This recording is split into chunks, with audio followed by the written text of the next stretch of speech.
Hey everyone, my name is Tomato Anus, also known as Popcorn Peony, and this is an any % current patch speedrun of Bloodborne. This run is performed by one of the top runners of the category, Z Pinkman, who also helped me write the script to make sure it's all as accurate as possible and that I don't goof up.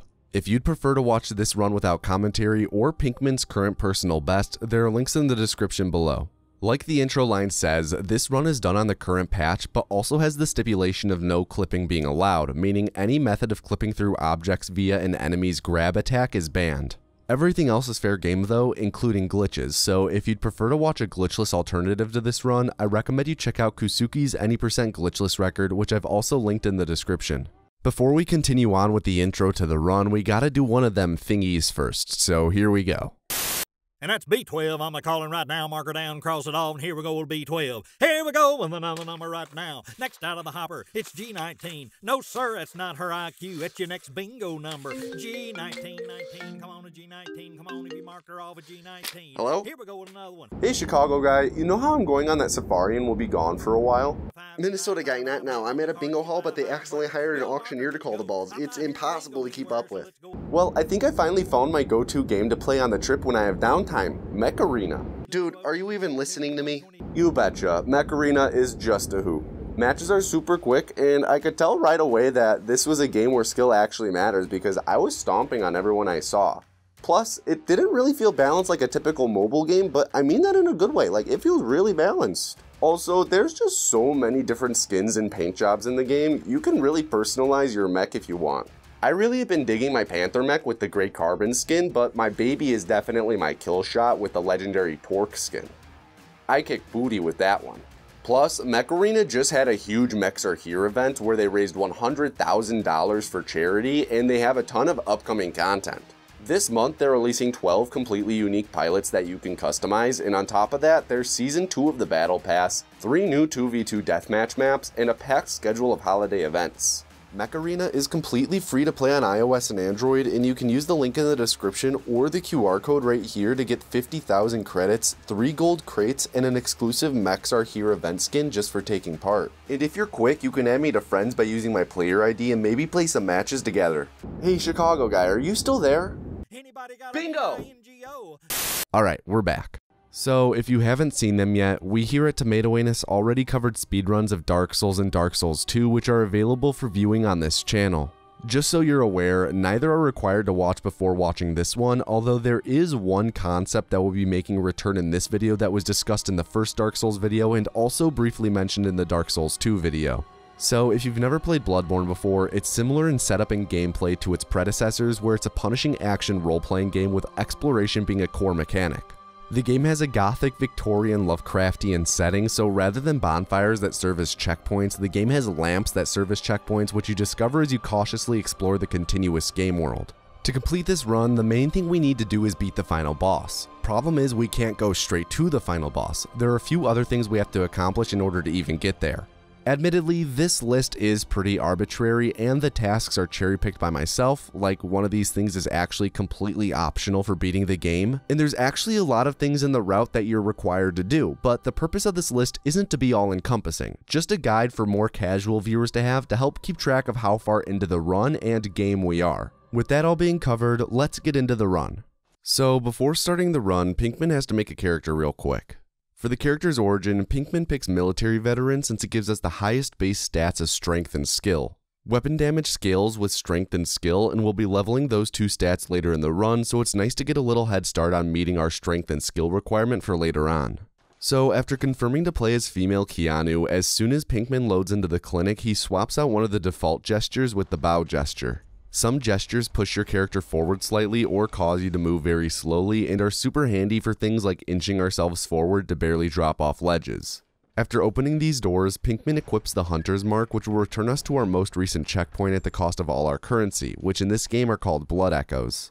Up here, Pinkman will run past our first enemy of the run, a Scourge Beast, which is intended to kill you to introduce some mechanics, but introductions sound awfully slow, so Pinkman just blazes by.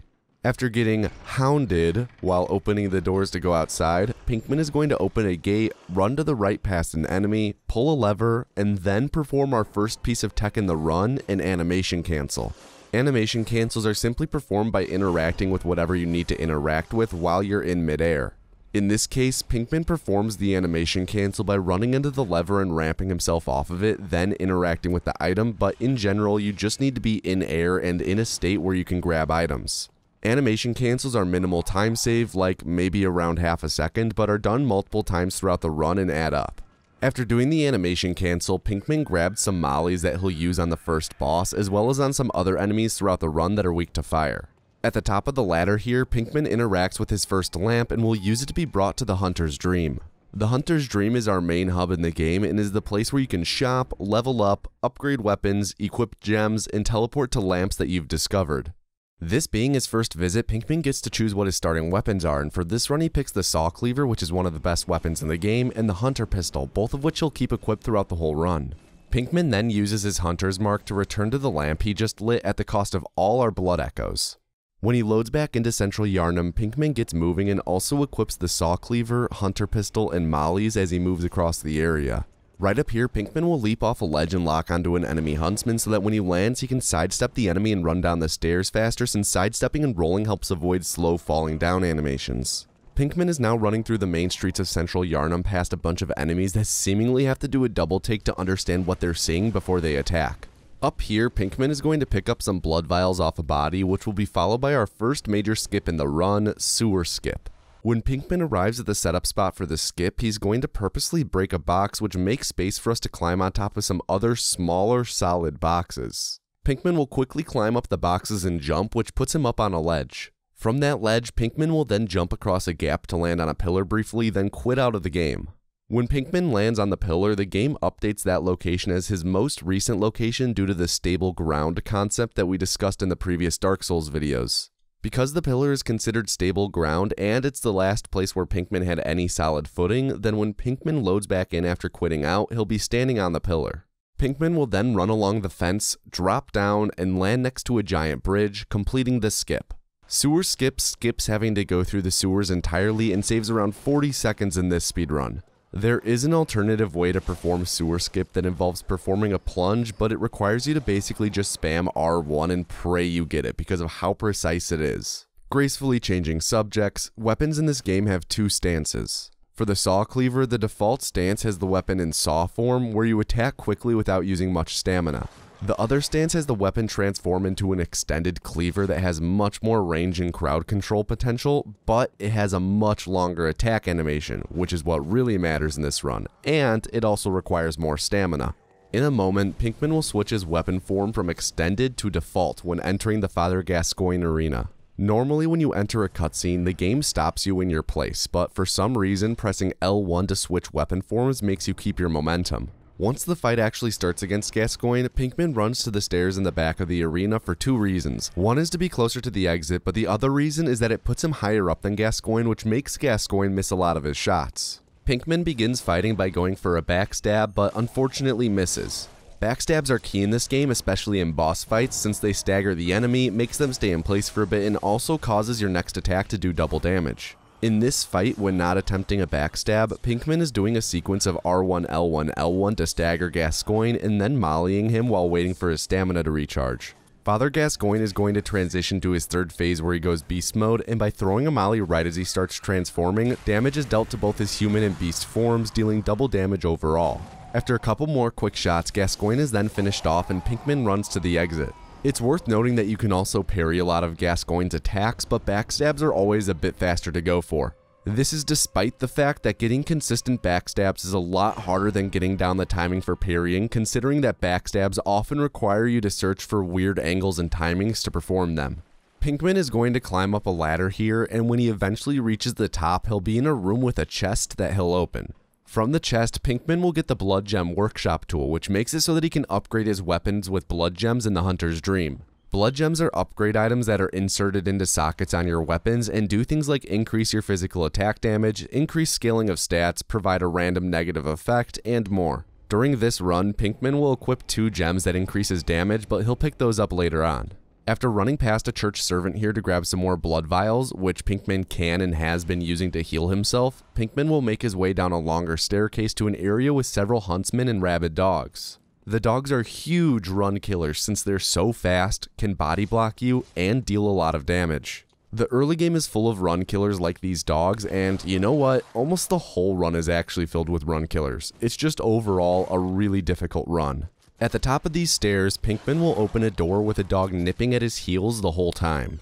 After rolling to make sure the dog didn't get him right after opening the door, Pinkman hangs a right to make his way on down to an NPC.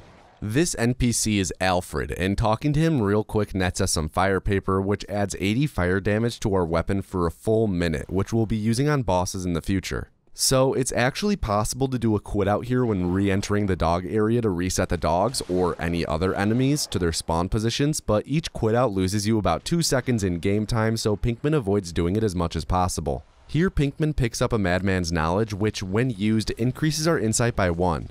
Insight is the small number with the eye icon in the top right below our blood echoes, and it matters for several reasons, but the main one is that you can use insight to buy items. Pinkman is going to be doing exactly that later in the run to get some upgrade materials, but we'll get to that later. After running down these stairs, Pinkman drops to the lower level, being sure to land on a construction beam on the way so that he doesn't lose too much health. That's because we're about to perform Old Yharnam Skip and take a lot of fall damage, and as Pinkman opens these doors, he checks to make sure his health is over 430 for the skip. Before doing the skip though, Pinkman has to one-shot a Wandering Nightmare with a molly to get some upgrade materials.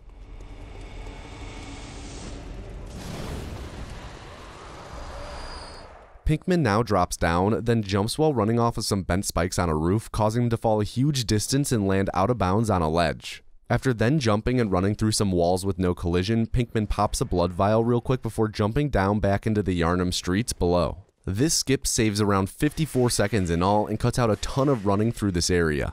Pinkman is about to do another quick time save, but he's being chased by an enemy that can attack and kill us while performing it, so he does a quit out to reset the enemy so he can perform the strat safely. When he loads back in, he's going to load in where he was standing when he quit out, on top of a ledge that you can drop off of with an item being below the ledge. Pinkman is going to drop himself down onto some sandbags in the alley by the item, then perform a charged attack while facing a specific direction. This will cause him to pass over the item, allowing him to pick it up, and have him end up on top of another small object on the ground. After doing this, Pinkman is then going to quit out again, and when he loads back in, he'll have the item he just picked up but be back on top of the ledge he dropped off of. This is because of the stable ground concept we touched on briefly with Sewer Skip. The most recent location where Pinkman was on stable ground was on top of the ledge, since he only stood on objects in the alleyway and not on the ground. The item we just picked up is a stack of 6 Beast Blood pellets, but we'll explain the purpose for those in just a moment. Back up on the ledge, Pinkman grabs some Bold Hunter's Marks, which lets you warp back to the last lamp you used while keeping all your blood echoes. After lighting up a lizard lickety-split to snatch some bloodstone shards, Pinkman then equips the fire paper, Beast Blood pellets, and Bold Hunter's Marks in his inventory. We're about to enter a boss fight against the Blood-Starved Beast, so before we do so, let's quickly break down what Beast Blood pellets actually do. When you use a pellet, you gain Beasthood status for a minute, where by default your physical attacks deal 20% more damage, but also your defenses decrease by 20%. When going beast mode, a bar also appears on your screen. The more you attack enemies, the more the bar fills up. The more the bar fills up, the more damage your physical attacks do, with it topping out at plus 70%. Conversely, the more the bar fills up, the more damage you take, with it topping out at minus 80% to all your defenses. Additionally, the amount of Beasthood bar that each attack fills varies based on weapon, attack type, and the enemy being attacked. The L1 attack with the Saw Cleaver increases the bar a lot, so you'll see Pinkman perform that attack throughout the run to charge the bar whenever he uses a Beast Blood pellet. After using Fire Paper, Pinkman initiates the fight against the Blood-Starved Beast and eats a Beast Blood pellet while doing so. Pinkman will open the fight by doing a couple transformational attacks with L1 to build up a bit of the Beasthood bar, then we'll do several charged R2 attacks to stagger and then deal double damage, and overall we'll try to do that as much as possible. This boss has 3 phases and stands still and screams between each phase, just like me between poops on the day after Hot Wing Night. Pinkman did a visceral attack / backstab here because he was a bit low on stamina and couldn't do 2 R2 attacks in a row, but in general Pinkman tries to take advantage of the gaps by doing R2 attacks. Visceral attacks scale with our level and skill stat, but the animation is slow, so Pinkman tries to avoid them when possible, but in this fight it was the most optimal play, since if he did nothing then the boss would just run away. After repeating the process of R2 attacks, Pinkman finally took down the boss and used the Bold Hunter's Mark to return to our most recent lamp right away and keep the blood echoes we just earned. When Pinkman loads back into the Cathedral Ward, he takes the first left to go outside, where he runs past a church servant and grabs a set of clothes. Not only does the set of clothes he'll grab have an incredibly stylish top hat, but it also increases our resistance and makes the beasthood bar larger when we use a pellet, which makes it so that we deal more damage when it's completely filled. After then sprinting past another church servant and picking up some bloodstone shards, Pinkman sprints past a chapel giant, which holy fuck, where did you come from and how aren't your footsteps louder? After grabbing some bloodstone shards behind a crow right here, Pinkman suits up in his new fit, aside from the torso piece, since it extends to our feet and Pinkman needs to see them feetsies for visual cues and upcoming skips. After grabbing some more shards, Pinkman used the bold hunter's mark to go back to the cathedral ward lamp while a chain gang escapee narrowly missed an attack behind him. In the ward, Pinkman will go through the door on the right and ride the elevator up. This door is usually locked but unlocks once you defeat the blood-starved beast, which is actually an optional boss. Speedrunners have developed a route where instead of killing the blood-starved beast, you buy the Hunter Chief emblem to open the door, and on paper there isn't much of a timing difference between the two routes, but that other route is considered more annoying to do. So remember earlier when I said that some gestures push your character forward slightly or cause you to move very slowly and are super handy for things like inching ourselves forward to barely drop off ledges? Some gestures push your character forward slightly or cause you to move very slowly and are super handy for things like inching ourselves forward to barely drop off ledges. Well, here in the Healing Church Workshop is where that first comes into play, with Pinkman using the point forward gesture to slow himself enough to drop to a platform below instead of overshooting it and dying. Pinkman now uses 2 blood vials to heal up before dropping one final time, where he'll open a door as a spooky boy watches. Pinkman is currently making his way to an elevator, and while he's on the elevator, he's going to use a couple consumables. Right away, he'll use 2 blood vials to top off his health, then a Madman's Knowledge to increase his insight by 1, and then he'll attempt an item dupe by using a Hunter's Mark right at the end of the Madman's Knowledge animation. This is incredibly difficult to get, with you needing to be almost frame perfect, but in this run, Pinkman got it, meaning that he got a free Madman's Knowledge use and insight, so he doesn't have to go and pick up an extra Madman's Knowledge now. Our goal number of insight is 26, which is enough to purchase all our upgrade stuff. Insight increases both with uses of Madman's Knowledge, but also by doing things like entering boss arenas, beating bosses, entering specific areas, and more. At the top of the elevator, Pinkman grabs some thick cold blood that he just equipped, which gives a chunk of echoes when used. So now Pinkman is about to perform a skip called Amelia Skip, which is similar in concept to Sen's Gate Skip from Dark Souls and skips the boss fight against Vicar Amelia. Pinkman is going to parkour himself onto a fence, then drop off the fence to the left before the corner to land on the building in front of him. Dropping where he does causes him to pass through an invisible plane that triggers the death camera that looks down on the character from a bird's eye view. It's important to note that the plane we hit only activates the death camera and doesn't kill us. The actual death plane is just a little lower and you're supposed to fall through both planes in rapid succession, but Pinkman is able to clip just the camera plane. When you're in the death camera, unloaded assets don't load and loaded assets don't disappear. Unloaded assets not loading includes enemies who won't spawn in. Also, when you're in the death camera state, you control your character via tank controls similar to the old Resident Evil games, where forward moves your character forward in the direction they're facing rather than the relative direction you're pointing the stick. It's really easy to get all turned around and run in circles continually while in tank controls, and it's typically a minor barrier to entry for people learning the run, but you do get used to them after a bit.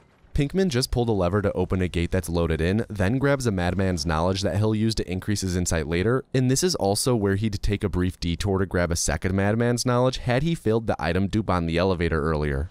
Pinkman just picked up some twin bloodstone shards for upgrading his weapon later, and also uses his thick cold blood to get some echoes while he's out of and regenning stamina so it doesn't take away from time where he could be sprinting. Here Pinkman will grab a tempering blood gemstone which he'll put into his weapon later. Pinkman then heads northeast, I guess, to cross the threshold of a door that isn't loaded in and quits out to reset our camera and character back to normal. This door typically requires a password to open, and you can only get that password from inspecting a skull after defeating Vicar Amelia. This is why Amelia Skip is called Amelia Skip though, because it skips Amelia.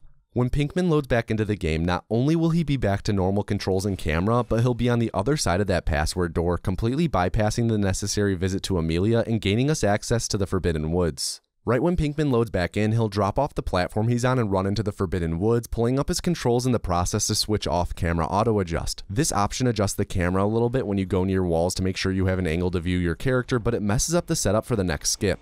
When dropping down here, Pinkman does an animation cancel by picking up the twin bloodstone shard while he's in air. After running past a huntsman with a torch up here, Pinkman is going to interact with a lamp to return to the hunter's dream. The first thing Pinkman will do in the Hunter's Dream is run to the left to purchase 10 blood vials from some Skelly boys using some blood echoes because unfortunately in this game, bones are not their money. The amount of blood echoes we have right now varies run to run because sometimes enemies might fall and die or maybe die from running into fire while chasing us, so there's a bit of variance run to run with how many vials we can buy, but it'll always be in the range of 9 to 11 vials, but usually 10.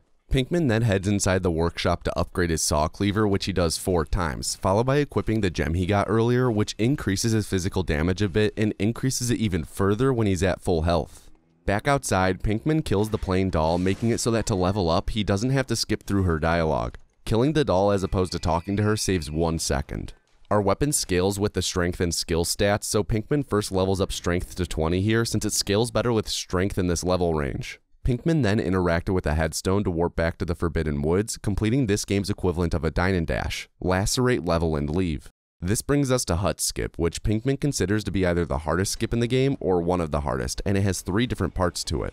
The first part of the skip is getting into the hut. Pinkman is going to position himself on top of some rocks from where he's going to roll and jump into the hut. It's a bit more complicated than that though.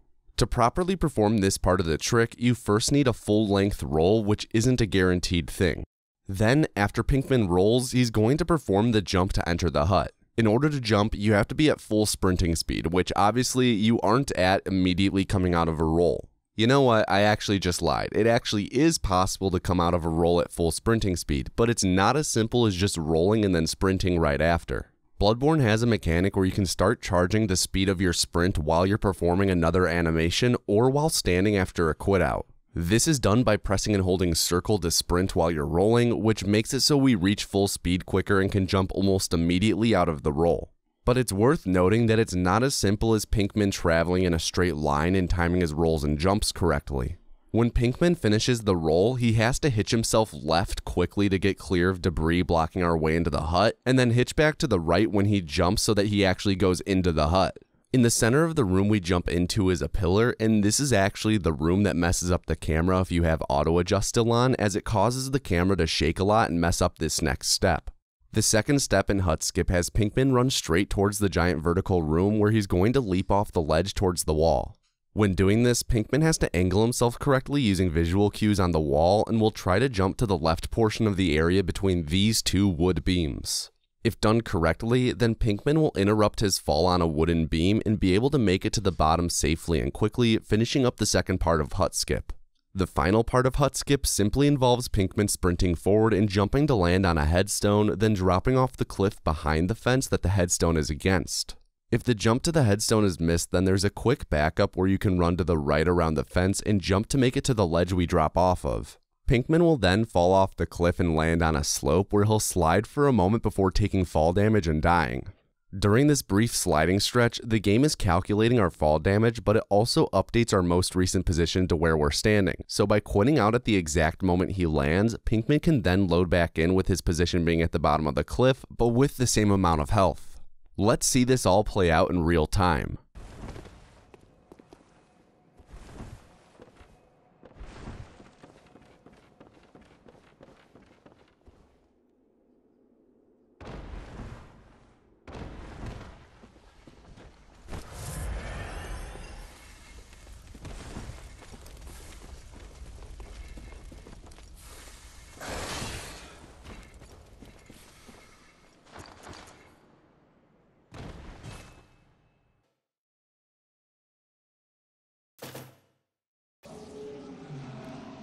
So after completing Hut Skip and loading back in, Pinkman begins his trek through the Forbidden Woods and turns back on the auto adjust camera feature since he prefers to play with that option on. Pinkman is now going to be performing another skip, which is called Shadows Skip. Pinkman is going to run onto some specific rocks and run against a tree to raise himself up a bit, then perform a jump which has him land in a nearby spot that's technically out of bounds. He'll then run to the left through a wall and arrive at an enormous tree that he'll do rolls into a specific spot of. This is because we want to get stuck in a certain part of the tree, which makes it easier to complete a jump forward and to the left that this skip is centered around.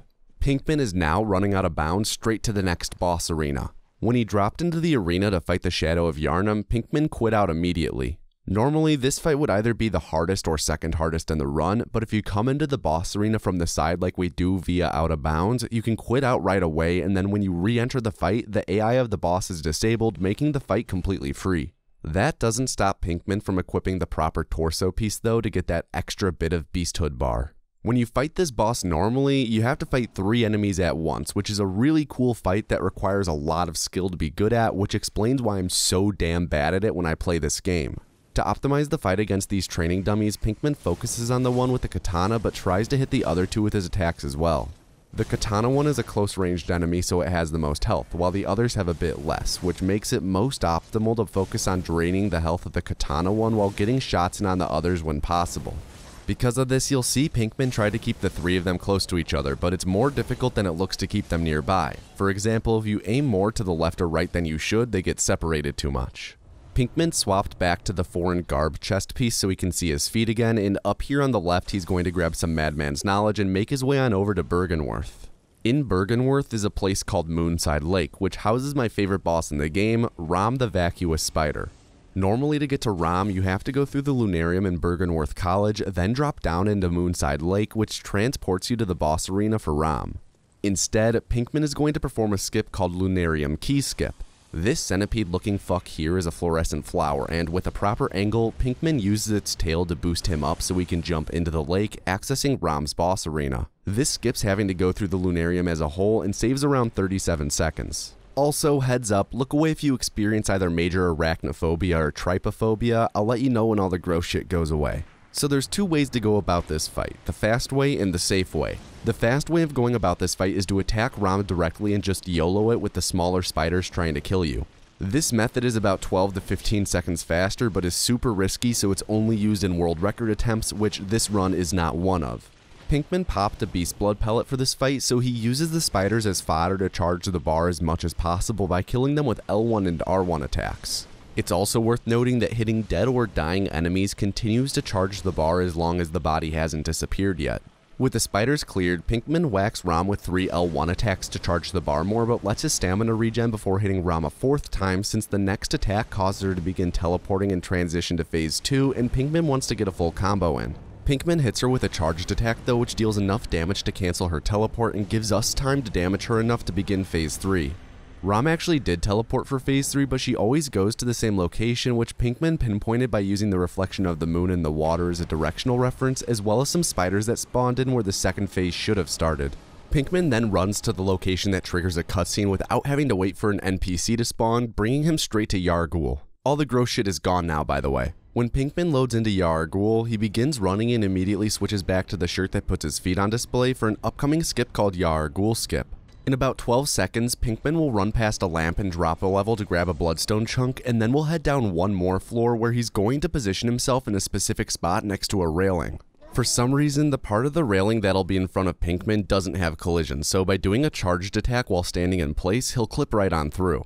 There are a few different places you can end up when you clip through, with sometimes you falling exactly to where you need to, and sometimes you're sent flying, but when you end up on the other side of the railing like Pinkman does here, you're supposed to do a gesture to move just a touch forward and drop down, but Pinkman messed this up since he was derusting when he recorded this. Because of this, Pinkman had to do a quick quit out to respawn back where we were standing on the other side of the railing, but it only loses 5 seconds overall in game time. There's a bit of urgency to performing this skip because of the nearby wheelchair huntsman. He has a gun and will quickly deal enough damage to take out 80 to 90% of our health.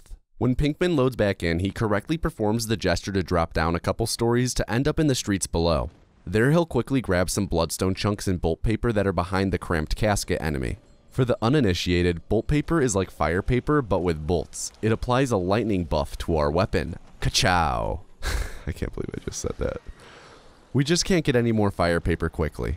Pinkman then hit his feet again and equipped the bolt paper and is heading towards a trinity of dead bodies that each contain a Madman's Knowledge. After looting the bodies, Pinkman is then going to take a little bit of a detour to grab another gem for our weapon. The gem is guarded by an enemy, so when Pinkman approaches, he's going to pop a blood vial for 2 reasons. The first reason is to top off his health, but the second reason is that to dissuade passive play, enemies try to attack you while you're healing, so the vial use here is strategic to bait the enemy away from the gem so Pinkman can grab it safely.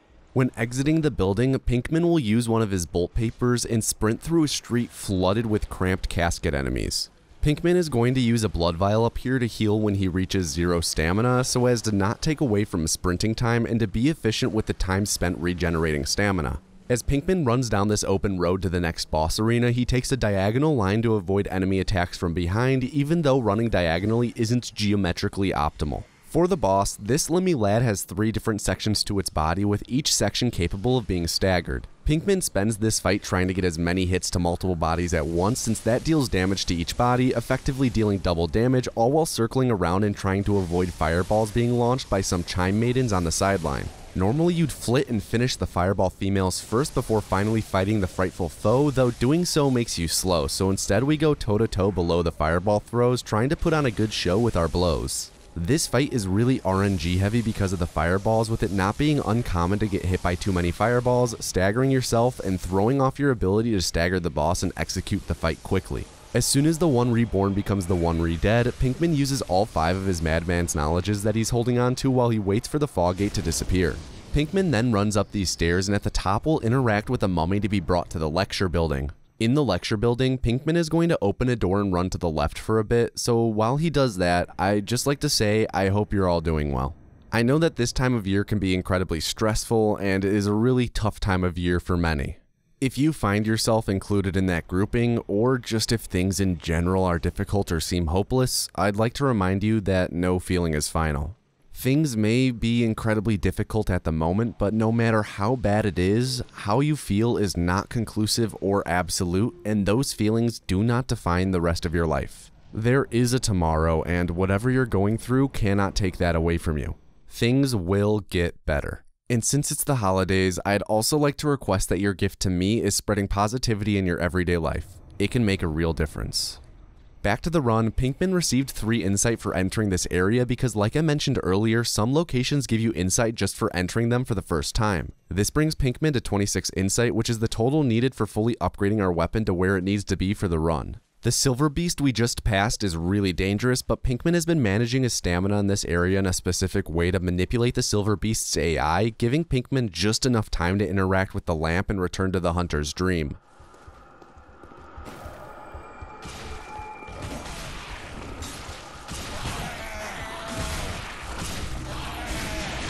Just barely though. You can quit out to avoid the Silver Beast, but Pinkman decided to put on a show for us. Pinkman kills the plain doll immediately to level up slightly quicker and levels up his strength to 26 and skill to 25. Pinkman then runs up and speaks with some Skelly Boys real quick where he'll purchase 13 twin bloodstone shards using all our insight because unfortunately worms are also not their money.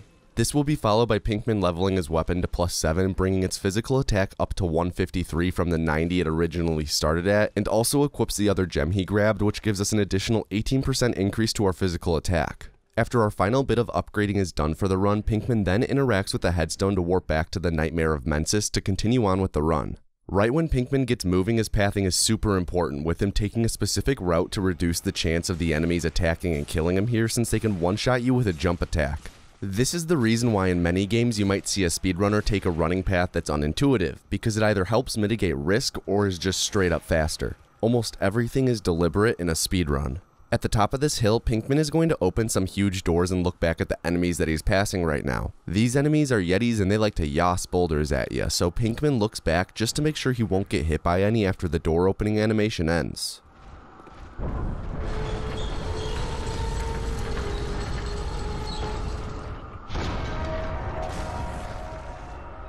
So Pinkman is going to be making a brief detour coming up to grab an item called a Blue Elixir. Blue Elixirs grant stealth for a duration of 30 seconds, which means you're pretty much just invisible. It lets you go through certain areas without enemies noticing, which makes some risky areas in the speedrun way safer. The only downside to it is that it loses you 4 seconds to go and pick up, so it isn't done in world record attempts. Like I mentioned earlier though, this isn't a world record attempt, more so an exhibition, so Pinkman grabs the Blue Elixirs in this run for safety. Also, the short enemies we run past here, can we just acknowledge how cute they are? They're called Murgo's assistants, and I just want like 50 of them.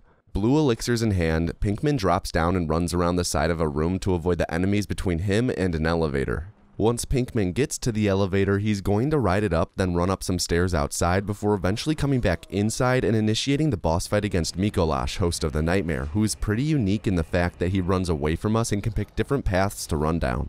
The initial arena for Micolash is pretty much the shape of an 8 with a fighting area being on the middle right, Micolash spawning in the middle left, and us spawning in the bottom right. Pinkman will cut across the bottom of the 8 and approach Miko from below, causing him to either run up and away or to the right towards the fighting area. The second one is ideal since we can then just chase him into the room, but it's a less common occurrence, and in this run he chose to run up and away. Pinkman will chase Miko along that route all the way up and around, but stop chasing after Miko rounds the corner in the top right, which makes Miko stop moving at the intersection just outside of the fight area. Pinkman then doubles back to where Miko originally spawned and cuts across the center to chase Miko into the fight area and does a series of dashes and shooting to hit Miko 3 times. Pinkman does this because not only does dashing between shots ultimately get him closer to Miko, but it also ensures that we're close enough to Miko that the bullets won't fail, and the third shot landing makes Miko aggro onto you and come fight instead of running fully into the fight area. Pinkman did an opening combo before using his Beast Blood pellet because the fight with Miko is really long, so to be able to have a pellet that lasts long enough for the fight, Pinkman has to use it slightly later than normal. Once Miko falls to half health, he disappears and we have to head to a different, second maze-like area to go through this same thing again. The second area, while definitely more complicated than the first in terms of floor plans, is way easier to explain and follow. Miko will spawn on the upper floor of 2 and when chased will either run to the left to a balcony where he'll hop down a floor, which is ideal, or he'll run up the stairs to a mirror that he'll use to teleport to the lower floor near the balcony that he and we can jump off. Normally you're supposed to chase Miko all the way around to end up in a final fight area again, but all Pinkman needs is for Miko to end up below the balcony so that he can plunge attack him like he did here. Pinkman then blocks the doorway before attacking again so that he can let his stamina fully regenerate before hitting Miko twice more, which causes Miko to aggro to us. This lets us just fight Miko here instead of doing a whole Scooby-Doo routine that Miko had planned earlier, which would have wasted about 40 seconds. Pinkman wailed away on Miko while backing him into a corner, fully depleting his health right when the Beast Hood bar disappeared. After finishing the fight and skipping a cutscene, Pinkman will continue to make his way through the area and will equip the blue elixirs that he grabbed just before the Miko fight. After taking a right here and then a left at the lamp ahead, Pinkman is going to run up a staircase outside. At the top of the stairs, Pinkman is going to be running past 2 shadows that are now regular enemies instead of a boss, and just in general, Pinkman will be progressing through a really dangerous area since we're near the end of the game. Just past the shadows is another staircase, and at the top of that one, Pinkman is going to narrowly avoid a fireball that a shadow shoots at him from behind. After dodging the fireball, Pinkman is going to use a blue elixir since this next area has several man-eater boars that can one-shot you as you run past them if you're visible. We haven't leveled vitality at all, so we still have the base 10 vitality, meaning we're super squishy, especially against strong enemies like these hogs. Looks like they need a good squeeze if you ask me. After running past this group of shadows that looks like they're looking for trouble, Pinkman will run up some stairs and will come to an elevator. The elevator is going to take us to the final fight of the run, which is against Murgo's Wet Nurse. There are actually 3 different bosses that can be the final boss of a playthrough, but Murgo's Wet Nurse is the only one that's required for every playthrough, so it's fastest to just fight them and then call it at that. Pinkman used his last bolt paper of the run in the elevator and pops his final Beast Blood pellet as he approaches the baby carriage to initiate the fight. The general game plan for this fight is to stay in the Wet Nurse's back the whole time to attack it safely since most of its attacks don't hit behind it. In addition to that, Pinkman only does about 4 attacks in a row before stopping to reposition himself behind the Wet Nurse every time. Murgo's Wet Nurse is staggered by Pinkman every 10 attacks or so whenever that happens, Pinkman uses it to his advantage to do things like cancel one of the nurse's attacks that's just starting up by hitting it with the 10th hit. There is some RNG with the fight because the nurse can teleport and disappear for about 5 seconds and can also do an attack in its second phase where it spawns a clone of itself that attacks you at regular intervals.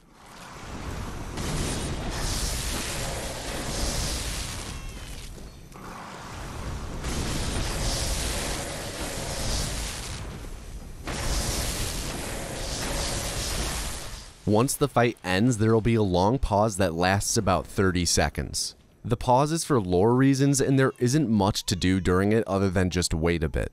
Once the lamp finally appears, Pinkman is going to interact with it to head to the Hunter's Dream. Now that we've defeated Murgo's Wet Nurse, we can go into a graveyard area in the Hunter's Dream where we can talk with an NPC named Gehrman. When we talk to Gehrman, we'll have 2 options, to give our life to him or to refuse.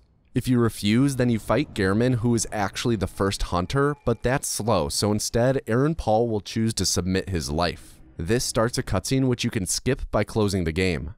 This makes you finish the game completely, where if you open the save file again, you'll be in New Game Plus. This means that the run is officially over upon quitting out, with our final time being viewable by pulling up the load profile screen to see what our final time is.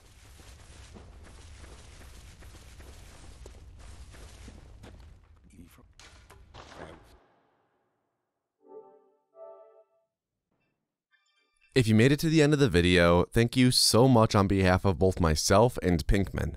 Bloodborne is such an incredible game, and the speedruns of it even more so. If you enjoyed this run and want to see more ridiculous speedruns of Bloodborne or the Soulsborne series in general, then check out speedsouls.com. It's an enormous speedrunning community for the Soulsborne series with an active Discord server, loads on loads of guides, and resources aplenty. The community also hosted the 5th annual Speed Souls Charity Marathon last month, which you can go back and watch by checking out the VODs on either their Twitch or YouTube channel. They also have community events like tournaments and showcases pretty regularly, so be sure to check out those as well. I'd also like to take a moment and give a huge thank you to Pinkman himself, without whom this video would not have been possible. Pinkman walked me through this entire run and broke down everything you saw here, plus more, and just overall was great to work with. Be sure to check out Pinkman's YouTube, Twitch, and Twitter, all of which are linked in the description. I'd also like to give a huge thank you to everyone who supports the Tomato Anus channel on Patreon. Supporting the channel monetarily with Patreon is absolutely not required, but over 200 of you do it anyways, which means the world and helps keep the channel afloat. For as little as $1 a month, you get access to videos early, what videos are in development, the ability to participate in polls to pick future videos, and more. There's a link in the description if you're interested, but as always, it's completely unnecessary, but again, thank you to those of you who do it anyway, seriously. Last but not least, be sure to join the Tomato Anus Discord server if you haven't yet. It's a super chill and supportive place where people talk about anything from how their day has been all the way to why possums are so great. If you have something you'd like to talk about, I'm sure there will be people there willing to chat with you. That's all for this video though. This was an any% current patch no clipping speedrun of Bloodborne. I've been Tomato Anus, and I hope you have an above average day.